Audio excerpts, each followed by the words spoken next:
There are times when I'm working on something, whether it's a book or a talk I'm going to give on a stage or a story or my business, whatever it is, where I just sort of, I'm either sick of it or I'm stuck. I can't figure out the way to get around a problem. And if I can just switch to a different project for a little while and continue to make progress, continue to feel like I'm making something useful, even if it's not my primary thing, that's an enormous help for people. Like I always get asked, why don't you have writer's block? And I say, because if I ever get writer's block, I just start something new. It's the Inspiration Place podcast with artist Miriam Schulman. Welcome to the Inspiration Place podcast, an art world insider podcast for artists by an artist, where each week we go behind the scenes to uncover the perspiration and inspiration behind the art. And now, your host, Miriam Schulman. Well, hello there, my friend. This is Miriam Schulman, your curator of inspiration, and you're listening to episode number 203 of the Inspiration Place podcast. I'm so grateful that you're here. So I have a question for you. Are you good at dreaming about what you're going to accomplish someday, but perhaps not so good at finding the time and getting started? Or maybe there are things you love to do and you have trouble actually doing it. That's why I love today's guests, and so will you. In today's interview, you're going to discover why it's good to be a chicken or even a goose. He has lots of strategies for living a productive, creative life, and none of them involve scheduling or batching. So I think you're going to find this conversation very refreshing. But before we get there, I wanted to make sure that you knew that I have 4 spots available inside the mastermind track of the Artist Incubator program. So if you're looking for my personal help to sell more art and get more exposure through press opportunities, or maybe you're looking to start an online class, or you have one and you want to figure out how to build your audience and really make things work, I'd love to help you. For over 20 years, I've sold my own art, promoted online classes, and after artists begged me for a way to show them how I did it, I created the Artist Incubator program.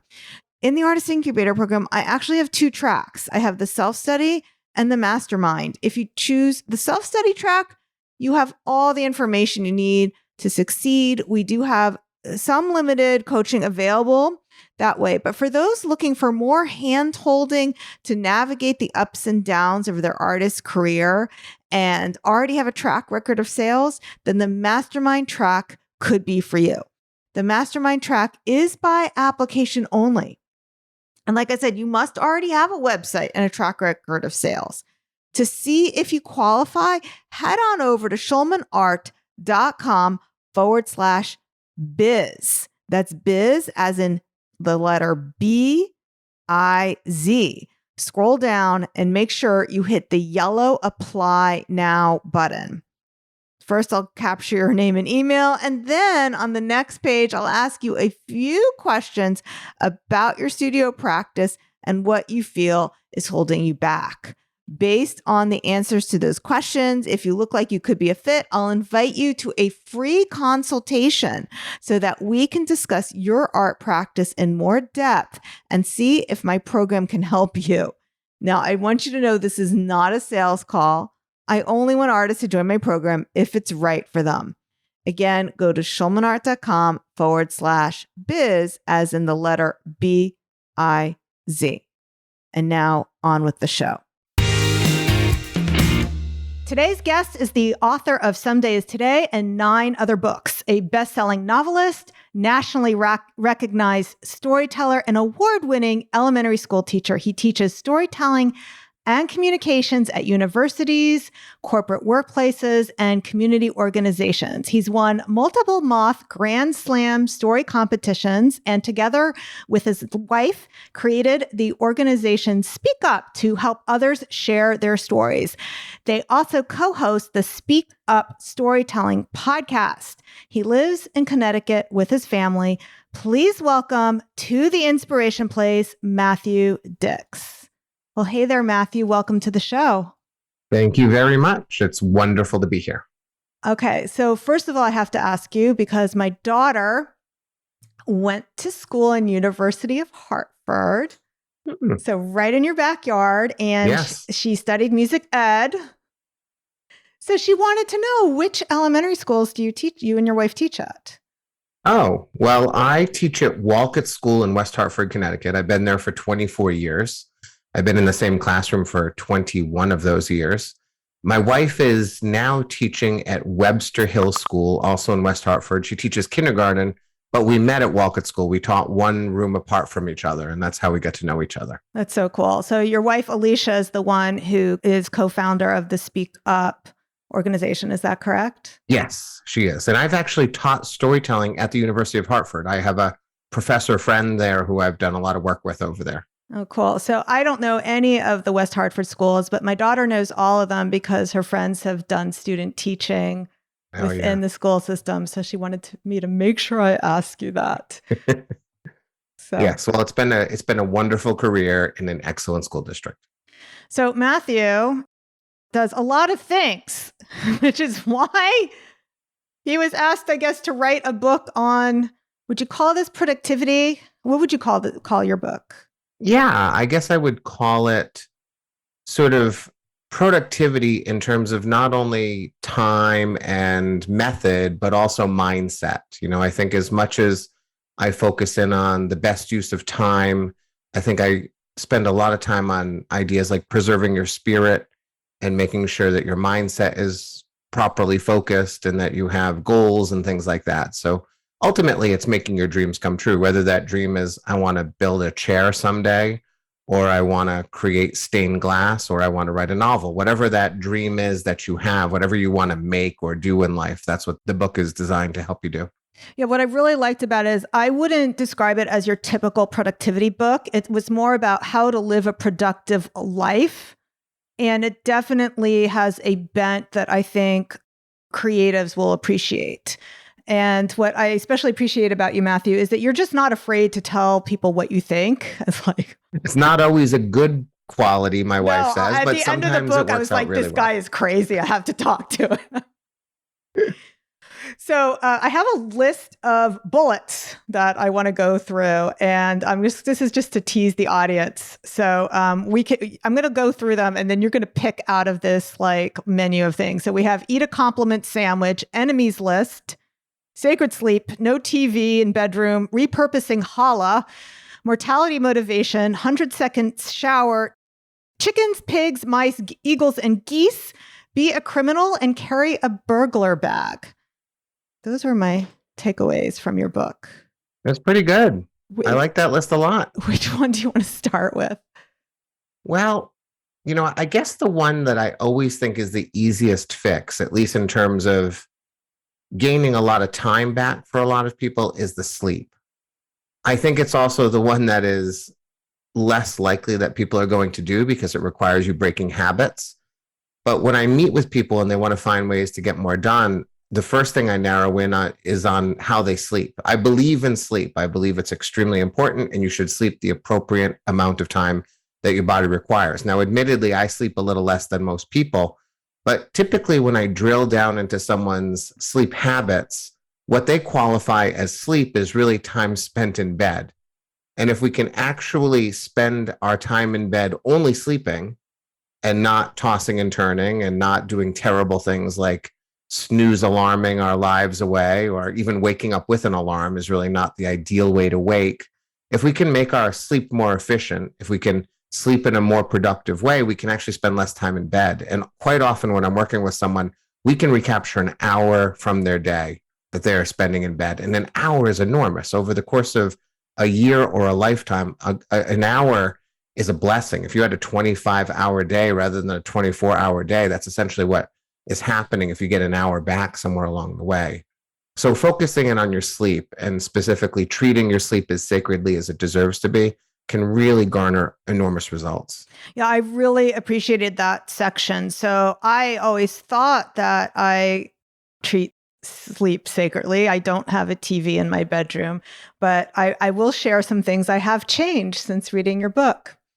So first of all, we recently moved to New York City, And when I lived in the suburbs, I always liked to have the curtains and the windows open and wake up with the sun. Well, when you live in New York City, you have everyone's light shining in into your bedroom.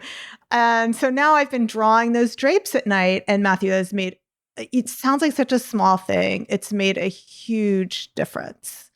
Yeah, our bodies are supposed to sleep in the dark. I mean, before we had electricity, basically people's sleep schedules were attuned to the sun. If it was 7 o'clock at night and it was dark, you had a candle that could do very little for you, so you went to bed. So our bodies want to sleep in the dark. And so if we have to choose certain hours to sleep because of the way life is, we have to create an environment that matches what our bodies really want in terms of sleep.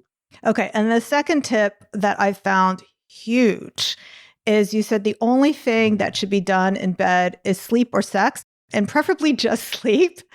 Yes. Yeah, I really, understand that when we get into our bed, we're going to signal our bodies that we're going to be doing something. And the fewer things that our bodies believe we're going to be doing, the more likely our body is going to do what we want it to do. So, if my wife was here right now, she would tell you, I fall asleep every single night within a minute of getting into bed. And there's a bunch of things that go into that, including using white noise to trigger my brain that it is time to sleep, and making sure I sleep at about the same time every single night, regardless of what is going on, and not reading in bed or doing really anything else in bed, so that when I put my head on the pillow, my body understands there's only one thing we really do in this place, and it's sleep. And it's going to help you fall asleep a lot faster. Yeah. So I found not reading in bed has been a good change for me. So what I've been doing is I do like to read to make myself sleepy. So I just read on the couch until I'm sleepy. Yeah, that's perfect. And yeah, so, as long as you can move it, just move it to a chair next to the bed and you're all set to go. But you don't want your body to be thinking, are we going to be enjoying, a beautiful plot and some wonderful characters, or are we going to be going to sleep? Because if you're confusing your brain like that, you're not able to achieve that sleep state that you want as quickly as possible. So thank you. Yeah, my sleep has been a lot better since then. Okay, I want to pick the next topic because I think it's too much of a tease. All the animals that we've mentioned, there's a whole list of them. Right. Chickens, pigs, mice, and pigs, I guess eagles. We can do. Geese is the one I added, so you'll have to ask me why I added geese to the list. But do you want to start with mice and eagles? Oh, yeah, mice and eagles, yeah. Okay. So one of the problems I think that creatives have, it's not really a problem, but one of the limitations they often experience is because they're creating things, they're very attuned to details. And that makes sense. As a novelist, I have to be attuned to details. Every word I put on the page matters. And so there's nothing wrong with being a mouse, which is you're close to the ground, you're in the grass, and you're paying attention to the very small things. That is what creative people have to do to make good things. But at the same time, the eagle and the mouse come from the Native American spirit wheel. And the Native Americans believed we had to sort of occupy every aspect of the wheel at certain times in our lives. And so the eagle on that spirit wheel is the person who can fly above things and see the bigger picture. And in my experience, what happens is most people who are creatives are mice. They are so focused on the details, they're not able to get above and figure out what is important and what is not important. So when I'm working with people, I'm often saying things. I just said this to someone yesterday. I said, you can produce something that's 86% of what it could be in 3 days, or you could produce it at 100%, but it's going to take 3 months. Which really makes more sense? And in that particular case, it absolutely made sense to get to 86% in 3 days. But if we're so attuned to the details, we sort of can't get above it and figure out this is important, that is not important. So my wife is tragically a mouse. Now that's great because my house is well appointed. It's well designed. She focuses on all of these little things that make my life beautiful. But then she gets trapped in things. Like I think the example in the book is she's doing report cards and it's taking her, hours and hours and hours to complete her report cards. And it takes me about an hour. But I told my daughter that, by the way, because she was working on the report cards for her school. So she's since graduated and she's in the school system. And I told her this exact thing. I was like, you got to spend less time on these report cards. You don't have, she's like writing them in English and in Spanish. And yeah. Well, the eagle tells you what do parents actually want on a report card? And what I know parents want is, tell me you love my kid. Tell me you understand my kid. Tell me that you're going to push my kid beyond where they are right now. And if I see those three things on a report card, I really don't care about anything else. And I know that almost every parent feels the same way. So whether you're trying to figure out, well, did that kid achieve mastery in addition of fractions, or is he still like progressing? That doesn't really matter. It's never going to matter. So don't focus in on those things. Allow those things to just wash away. That's the difference between being an eagle and a mouse. Okay, so now we're ready to move on to more animals. And I wanted to ask you this actually. So you mentioned there's the 4 spirits on that wheel. So what are the other 2 spirits? One is the bear, and the bear understands other people. So that is sort of like paying attention to the beings around you and absorbing their energy and figuring out what they need and what allows them to be successful. And then the other one, I think, is the wolf, and it's the one that's interior. That is understanding yourself, spending time thinking about yourself so that you can sort of make decisions in life that are actually decisions. I think tragically what most people do in life is they're like water going down a mountain. They follow the path of least resistance. And if you don't spend time thinking about yourself, where I am, who I am, where am I going, where do I actually want to go, as opposed to where people in the universe are pushing me, if we don't do that, we end up in places that we're sort of wondering, how did we even get here? We got here because we didn't think, because we didn't make decisions in an active way that moved us through life. We allowed others to sort of move us, in directions that perhaps we didn't want to go.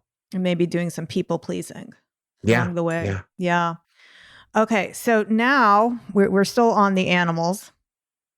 I think we're up to chickens and pigs. Oh yes, chickens and pigs. So it's an aphorism or a phrase that's been said quite often.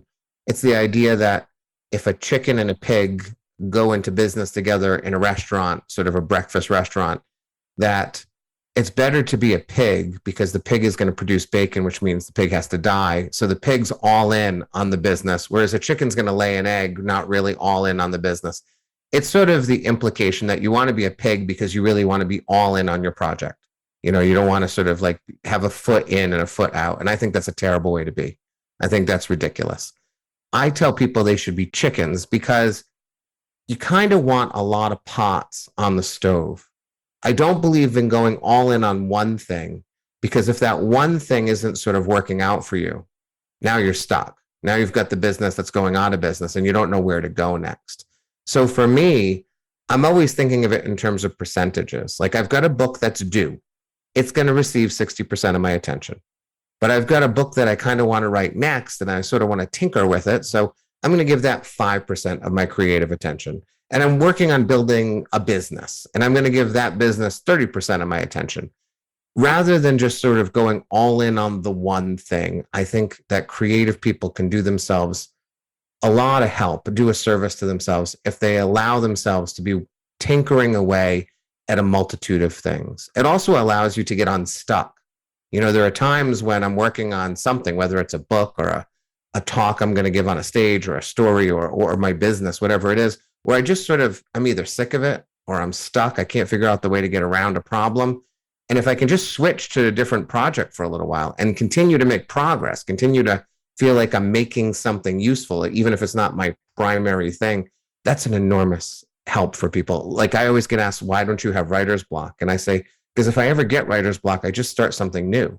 Yeah. And if I get writer's block on that, I start something new. So I'm always working on like 6 projects, but they all eventually get done. And the most important thing is I'm writing every day instead of staring at the screen. So you're basically procrastinating with your other projects. Procrastinate this project with that one.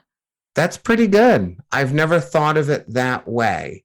Yes, I would say rather than procrastinating, I am sort of doing work that I think creative people do that they don't acknowledge, the back of the brain work. I think we solve a lot of problems unconsciously 100%. When we allow those problems to move to the back. And so that's what I do. I say, I don't know how to write my way out of this chapter.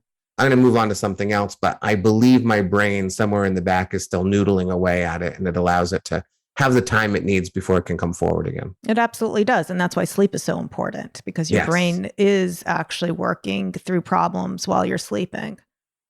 Okay. So I'm going to be sharing what the geese thing is all about. There was one technique in the book that I definitely took exception to, and that was the 100-second shower. Well, Tell our friends doesn't- what the 100-second shower is, and then I will tell them what geese has to do with it. Sure. So yours doesn't have to be 100 seconds. I always acknowledge I have a lot less hair than you, and I just probably have fewer needs in the shower. I just took a shower right before we started talking. It was less than 100 seconds. So it's just the idea that at the end of my life, when I look back on my life and I ask myself, how did I spend my time? I'm hoping that I can think I spent as little time in the shower as possible, because there were a lot better places to be and a lot better things to do. So for me, it's just the idea that if I can take a shower in 100 seconds or less, then I am going to have more time to actually play with my son, work on my golf game, work on a book.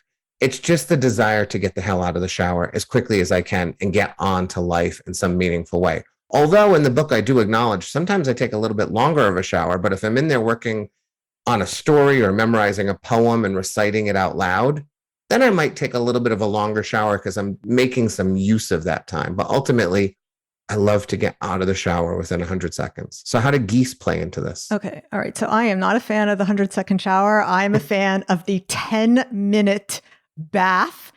And I decided at the end of my life, I think I'm quoting Nora Ephron. She might have said this, and I feel bad about my neck. I will not regret how much bath oil and products I have used at the end of my life. But I do want to share for our listeners who have not read your books that Matthew likes to play golf, which is a time-consuming game. So I'm quite certain that I spend less time in the bathtub than you do on the golf course. Yes, very true. But I actually think just about everyone in the world should be playing golf. When I play golf, I exercise because I carry my bag, and it's very good exercise. I spend time with my friends, and none of us spend enough time with our friends. True. And I also spend time in nature. And I know that our brain chemistry is such that the more time we spend looking at trees and grass and sky, the happier we are as people. And so I'm going to play golf on Friday, 18 holes. It's going to take me 4 hours, but I'm going to spend 4 hours in nature with friends, exercising. And I don't think there's a better way to spend time than to do those three things simultaneously. That's a beautiful philosophy. Okay. I will now understand why you do the 100-second shower. So where geese come into play. So you were mentioning chickens before. So I believe that I am a goose, not only a goose, but a golden goose. And I have to protect myself. And the way I treat the golden goose so beautifully so I can lay those golden eggs is things like the 10-minute bath. Really treating myself with the type of care that I feel that I need to nurture myself. And there's other things I do as well. Yeah. Well, the most important thing I think you said was, if you're at the end of your life and you're looking back on it and you're really pleased with the amount of time you spent in the bath and you feel good about it, I think that's probably great. It wouldn't be great if you looked back and thought, I didn't accomplish my 3 greatest goals, but I do feel good about the bath.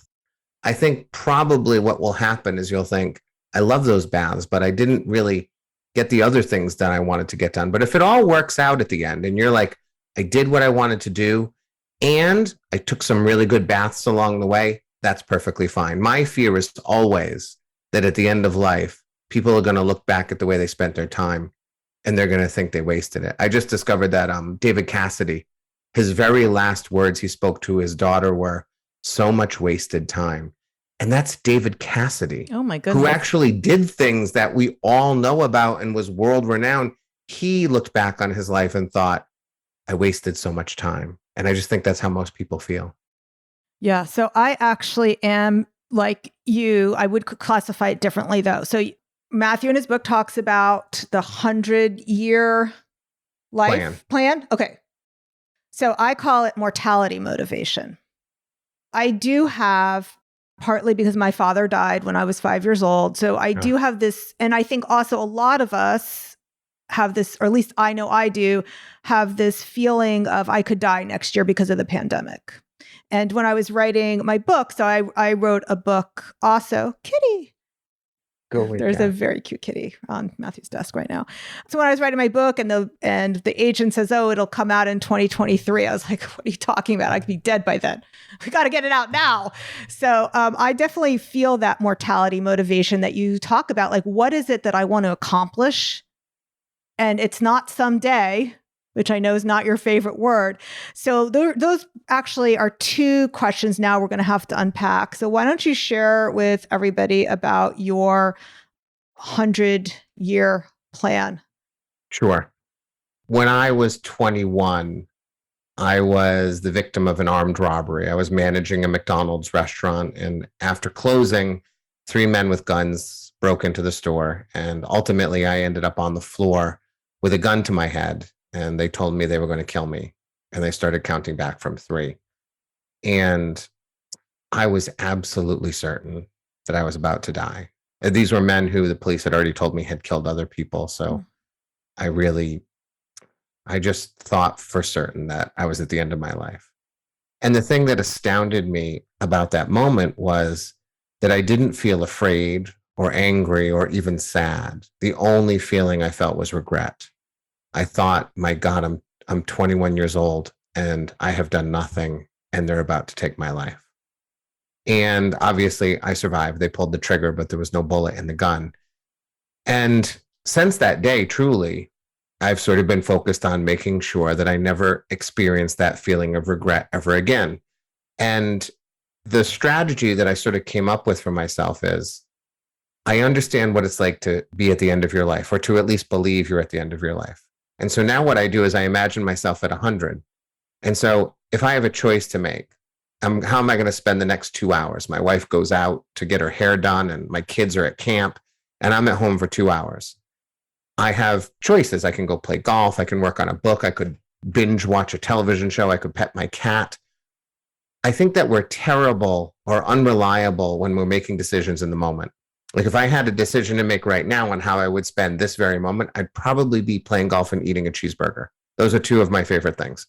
But if I spend my entire life playing golf and eating a cheeseburger, I will not accomplish my goals. My children will not love me. My wife will leave me. Even my cat won't like me, right? So what I do is I ask the 100-year-old version of myself. I imagine myself 100 years old, lying in some deathbed, getting ready to move on. And I ask him, I say, how should I spend the next couple hours? Because there's wisdom at the end of our lives that we don't have now. And so I try to imagine that wisdom, that same wisdom that I felt on that restaurant floor. And that's the person who I lean on in making decisions. And that person often says, there'll be plenty of time to watch television. I know you love it. And I know the programming actually right now is high quality, but you probably should go outside because there'll be a day when you can't go outside and you should probably go for a swim because there'll be a day when you can't swim anymore.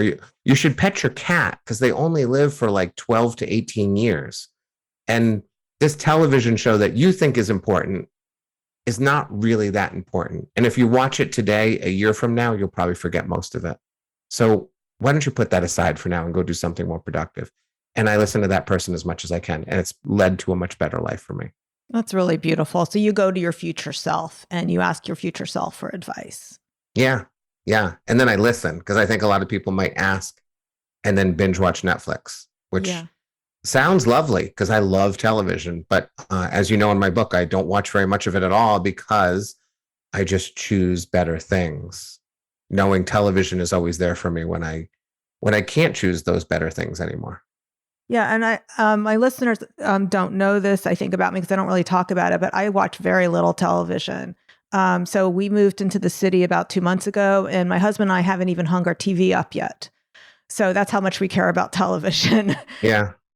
I don't subscribe to HBO. Yeah, I'm sure there's some really great shows on there, but I know that it doesn't increase the value of my life. And that's, it's not that I'm too cheap to pay for it. I just know that's not what I want to get done right now. And it's not that I watch no TV. I mean, we will be hanging it back up.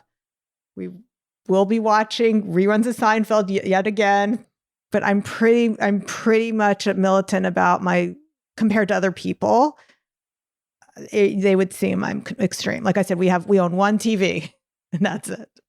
Yeah. Well, the average American watches about 6 hours of television a day. I don't know how they do it. As I told my wife Is that that once, she said, true, that's like another job. Is that true even with the 4 hours of internet? I mean, like, is it like really 6 hours of TV plus 4 hours of internet, or is it screens? Like, that still blows my mind. It's TV because Wow. for every person like me and you who spend enormous amounts of time maybe on the internet, there's a lot of people who sort of use it to shop and get all their entertainment from television. They prefer to sit in front of a large screen and watch something. I mean, there's a reason why there's 900 choices on the television right now, because a lot of people are watching it. And again, I'm not a television snob. If it's a Sunday in the fall, I'm definitely watching a football game. I watch the Celtics all the way through the playoffs. My wife and I are in the middle of a TV show that we watch so infrequently that I can't even remember the name of it and can't actually remember what we're watching. But we love it. And every time we get to sit down to watch it, we're excited. It just doesn't happen that often because we have better things to do. Okay, so we still have a couple of things on my bullet list. So speaking of your lovely wife, I love the challah philosophy. Yes. As a Jewish woman who knows about challah, let's tell our listeners who don't know anything about challah what it is and what you do with it. Sure. Well, challah is bread. I'm not Jewish, but I was smart enough to marry a Jewish woman, and she makes fantastic challah. And so the challah example that I use in the book is how my wife made, I think it was 3 challahs, because she always bakes like in large quantities. It's like she owns a bakery, but she only has us to feed. And so she took the challah that she made, I think it was pandemic challah, and we ate a loaf, and then we just couldn't get through all of it because it's bread. And so ultimately she started making other things with it. It became croutons. It becomes bread that we put on top of macaroni and cheese. She does all of these things. She turns what was once bread into all these other things. And don't forget French toast. Oh, and French toast. Oh, yeah. And challah grilled cheese sandwiches. I'm sure that's on your list too. Yes. Yes. So she really makes an enormous variety of things from this singular bread. And I think it's a lesson for creative people, because I think oftentimes what happens is we make something and then we think we're done with it. And we don't try to find a second, third, or fourth life for it. And I think when you make something, when you create something out of thin air, something that didn't exist and now it exists because you put energy and effort and materials together in some meaningful way, whatever it is, I think you have an obligation as a creative person to try to make as much of it as you can, because it's a miraculous thing to make something, whether it is challah, which is, simply she took a lot of ingredients that didn't look like bread, turned it into bread, and then turned it into a multitude of other things. Or it's me who tells a joke on stage one night during a stand-up bit that eventually becomes a story, then becomes an article in a magazine and a chapter in my book. It's the idea that we just deserve as creative people to wring out as much that we can from everything that we make, and not to get fixated or fixed on the idea that this thing is one thing, but it is one thing. And now what else can it be? Yeah. So like for visual artists, your painting is a print, is now licensed on products. If you create an Instagram post, you stick that in an email to your list. Maybe you use the words to create a reel. You put that reel on YouTube, so you repurpose content. Yeah. And those repurposed ways that people to use their content, the way they repurpose it is sometimes more effective, or more successful at least, than what it originally was. There's great examples of painters who had their paintings turned into stamps, postage stamps. And nobody ever cared about the painting, but the postage stamp ended up on tens of millions of envelopes all over the world, earning them money, but also just getting people to look at work that they never would have looked at had it not become a postage stamp. Now, ideally, if you're a painter, I think you probably want your painting to end up in a place that people will see for a very long time. But if it ends up on a postage stamp, that's a pretty amazing thing too. And I think we have to just embrace those ideas and not shut ourselves off from the idea that this thing we made might become something else, and something maybe even more successful than what we originally envisioned. We had so much to discuss. I decided to continue this conversation next week. So next week, we're going to discuss how to tell great stories.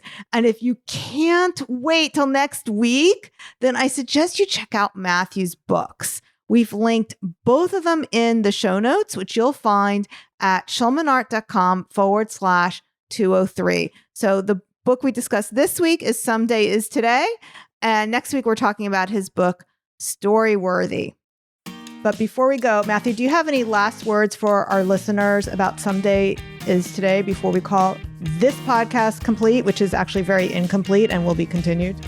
I guess I'll harken back to something I mentioned a little bit that I think is important. I think we spend an enormous amount of time thinking about other people, our spouses and partners and kids and neighbors and colleagues and clients and all of the people in our lives, our parents. And I don't think we spend a lot of time thinking about ourselves. Just sitting down, clearing everything out and saying, who am I? Where am I today? Where do I want to go? Looking at the horizon and deciding what point we want to aim at. And so I always encourage people, you deserve to spend time thinking about just you. And that means if you have to tell your spouse to go take a ride in the car and you have to lock your children in the basement and you have to throw your cat out the door, and you can sit on a couch for 10 minutes and not be distracted by a phone or a book or anything at all, and just think about yourself and really how you're feeling and what you want and what you need. I don't think we do it. And I think when we don't do it, we end up with a life that's led without decisions, a life that is sort of pushed along the way by forces other than ourselves. And so I encourage your audience, honestly, for every day to sit down for 10 minutes and just think about yourself and check in with yourself. Because I just think when you do that, you're going to make better decisions for yourself and you're going to find yourself in a place that you really want to be in, rather than a place where you kind of wonder, how did I get here? And I think that's the case for a lot of people. All right. Okay. And if you tune in next week, Matthew will be sharing some very specific strategy called Homework for Life, which I think will help with that. Yes. All right, everyone. So thank you so much for being with me here today. I'll see you the same time, same place next week. Stay inspired. Thank you for listening to the Inspiration Place podcast. Connect with us on Facebook at facebook.com/SchulmanArt, on Instagram @SchulmanArt, and of course on schulmanart.com.